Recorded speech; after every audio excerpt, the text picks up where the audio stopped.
जय श्री कृष्णा दोस्तों, आशा करती हूँ आप सभी कुशल से होंगे।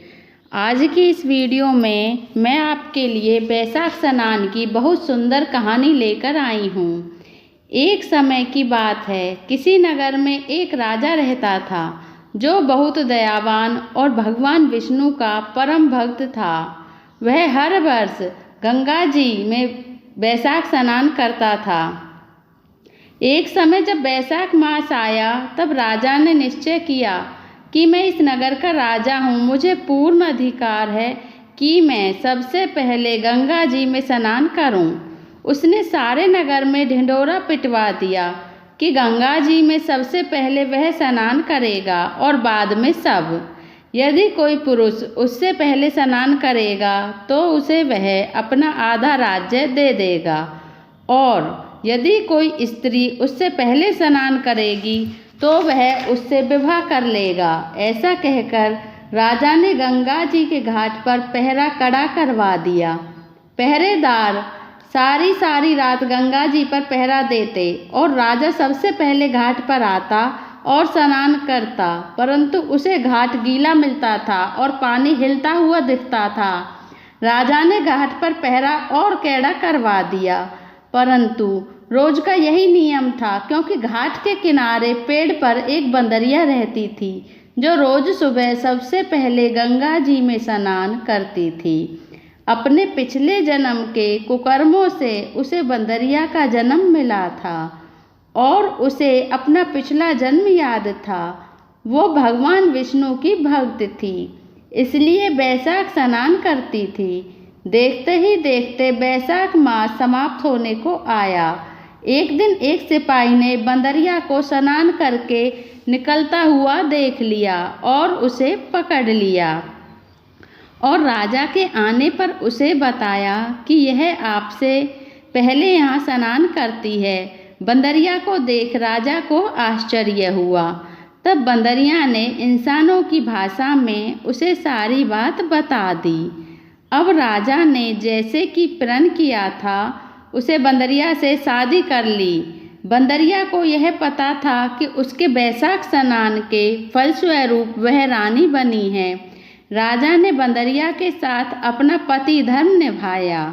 राजा की बहुत सी रानियां थीं जो बंदरिया का मजाक बनाती थीं। देव योग से बंदरिया को गर्भ ठहर गया।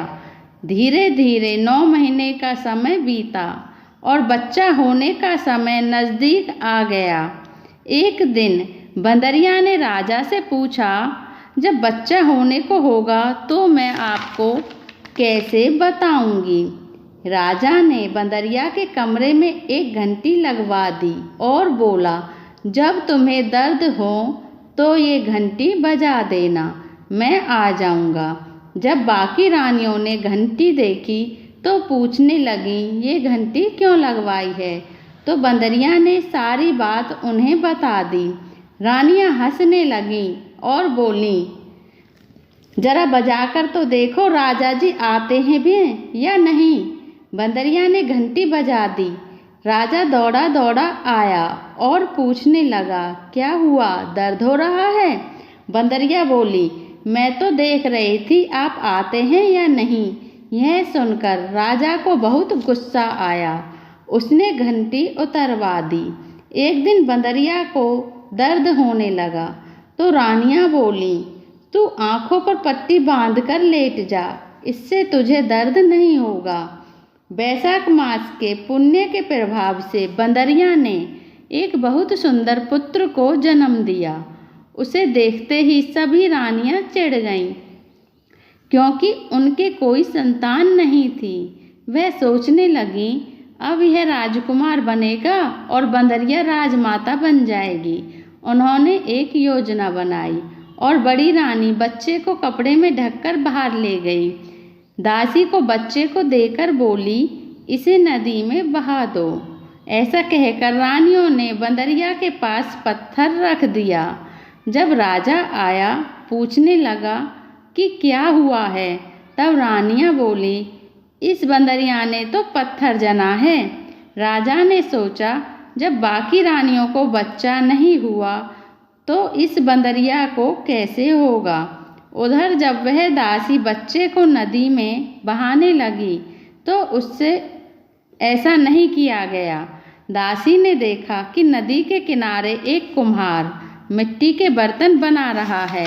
दासी ने मिट्टी के बर्तन में बच्चे को रख दिया और वहाँ से चली गई। कुम्हार ने जब बच्चे के रोने की आवाज़ सुनी तो वह बच्चे को देखकर बहुत प्रसन्न हुआ, क्योंकि उसके कोई संतान नहीं थी। अब कुम्हार और कुम्हारी उस बच्चे का प्यार से लालन पालन करने लगे।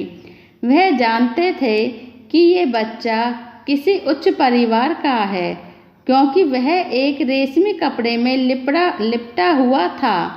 देखते ही देखते वह लड़का बड़ा होने लगा। एक दिन वह कुएं के पास खेल रहा था।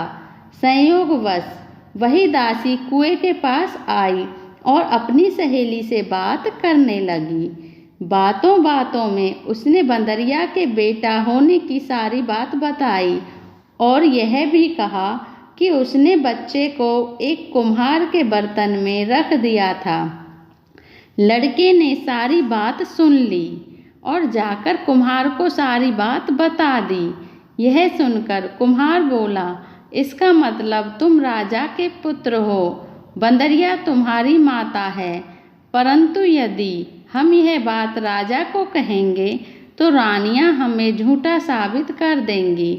तब वह बालक बोला, आप मेरे लिए मिट्टी के हाथी घोड़े बना दो। बालक अपने मिट्टी के हाथी घोड़े लेकर नदी के किनारे बैठ गया। जब दासियां पानी भरने आईं तो वह बालक बोला, मेरे हाथी घोड़ों को भी पानी पिला दो। तब वह दासियां बोलीं, मूर्ख, मिट्टी के हाथी घोड़े भी कहीं पानी पीते हैं। तो वह बालक बोला, यदि राजा यह मान सकता है कि बंदरिया के बच्चे की जगह पत्थर पैदा हुआ है तो मिट्टी के हाथी घोड़े पानी क्यों नहीं पी सकते। दासियों ने यह बात जाकर राजा को बता दी। यह सुनकर राजा को बहुत आश्चर्य हुआ। उसने बंदरिया से पूछा तो वह बोली, मुझे कुछ नहीं पता, मेरी आंखों पर पट्टी बंधी थी। राजा ने रानियों से पूछा तो रानियां बोलीं, हमने पत्थर पैदा होते हुए देखा है। राजा को रानियों पर विश्वास हो गया। राजा ने कुम्हार कुम्हारी और उसके बेटे को देश निकाला दे दिया। अब वह जंगल में अपनी झोंपड़ी बनाकर रहने लगे। एक दिन योजना बनाकर वह लड़का मिट्टी के घड़े में पानी भरकर और पेड़ के नीचे आग जलाकर पीपल के पेड़ पर चढ़कर बैठ गया। कुछ ही देर में जंगल में नगर की कुछ लड़कियां आईं और लकड़ी काटने लगीं। थकान से उन्हें प्यास लगने लगी। जब उन्होंने पेड़ पर बैठे उस लड़के को देखा तो उससे पानी मांगने लगी। तो वह बोला, पानी के बदले तुम्हें मेरा एक काम करना होगा। मेरा गमछा पकड़कर तुम्हें मेरे पीछे पीछे चलना होगा। प्यास से व्याकुल होकर लड़कियों ने हाँ कर दी। गमछा पकड़कर पीछे पीछे चल दी।